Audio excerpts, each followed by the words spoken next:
Good morning guys! So, welcome po sa ating YouTube channel. So, magbigay po tayo ng latest update sa kalagayan ng bagyo dito sa Leyte. Dito po tayo sa Barangay Patok Dagami, Leyte. So, yan po. Wala na po yung hangin. Maraming salamat po Panginoon dahil niligtas niyo po kami sa matinding kapahamakan.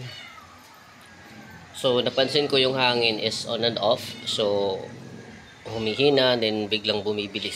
So yun ang kagandahan sa bagyo na ito kasi hindi consistent yung speed ng ng hangin niya. So mapansin nyo na at peace na yung langit at mag-uumaga na dito sa amin. So hopefully I pray na nakalabas na yung bagyo sa Leyte area. So, congratulations sa mga OFW dyan na may mga mahal sa buhay dito sa Leyte. So, huwag kayong mag-alala kasi hindi malakas yung dito, bagyo.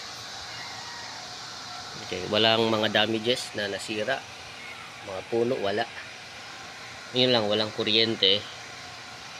Okay lang naman. So, yun lang po ang update natin for today. Good morning everyone.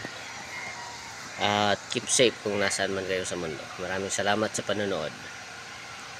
Sa mga hindi pa nag-follow at subscribe, please subscribe po sa ating YouTube channel.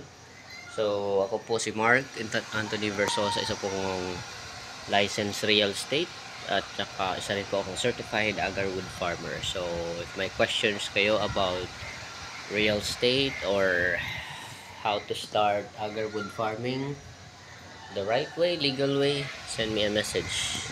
Thank you guys for watching. Bye bye.